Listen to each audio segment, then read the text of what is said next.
네, 유엔 안보리가 조금 전 긴급회의를 열고 대북 제재 논의에 착수했습니다.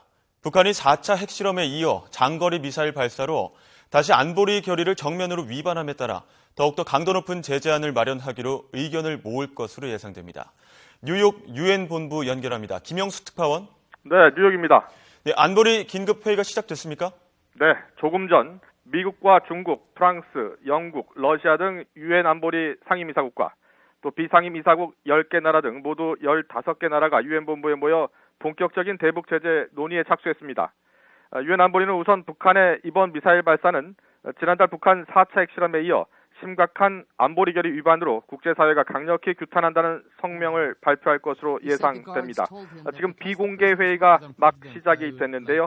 회의가 끝나는 대로 언론을 상대로 브리핑을 할 예정입니다. 안보리 긴급회의는 의장국이나 이사국의 요구가 있으면 언제든 소집이 되고 이사국이 아닌 유엔 회원국도 국제평화와 안전을 위협할 중대한 사안이라고 판단이 되면 소집을 요구할 수가 있습니다.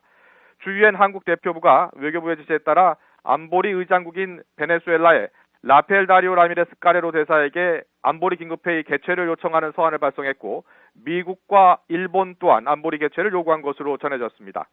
안보리는 지난달 북한의 4차 핵실험 때도 긴급회의를 소집했으며 핵실험을 강력히 규탄하는 언론 성명을 발표했습니다. 또 중대한 추가 조치를 위한 제재 논의에 착수한다고 밝혔습니다. 유엔 안보리는 지난 2012년 실시된 북한의 장거리 미사일 은하 3호 발사와 또 2013년 핵실험 이후 결의안 2087호와 2094호를 통해서 더욱 강화된 제재 방안을 발표한 바 있습니다. 당시 결의안을 보면 핵과 탄도미사일과 관련해 북한과의 금융거래를 금지했고 또 193개 유엔 회원국 전체에 구속력을 갖도록 조치한 바 있습니다.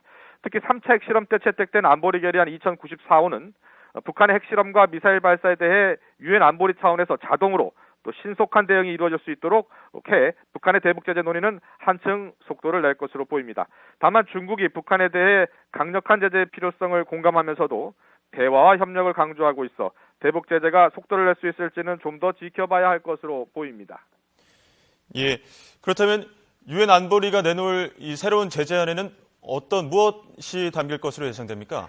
네, 유엔 안보리는 북한의 3차례 핵실험과 또 1차례 장거리 미사일 발사 등 모두 4차례 대북 결의안을 채택했습니다. 안보리 제재는 북핵과 미사일과 관련해 수입을 금지하고 또 수출을 통제하는 방안, 의심 화물의 검색과 차단, 또 금융과 경제 제재, 마지막으로 단체나 개인에 대한 자산 동결, 또 여행 금지 분야 등으로 구성이 되어 있습니다. 하지만 지금까지 채택된 안보리 대북 제재에도 불구하고 북한이 핵실험과 미사일 발사를 계속 강행함에 따라 이번엔 좀 더 효과적이고 광범위한 대북 제재가 논의될 것으로 보입니다. 현재 예상되는 대북 제재안에는 원유 수출 금지를 포함해서 북한으로부터 광물을 수입하는 것을 금지하고 북한 고려항공의 영공 통과 제한 등이 검토되고 있는 것으로 알려졌습니다.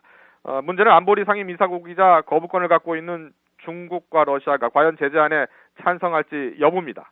중국과 러시아는 현재 북한의 일반적인 경제활동이나 민생에 영향을 미칠 수 있는 제재안에 반대하고 있는 것으로 알려졌습니다.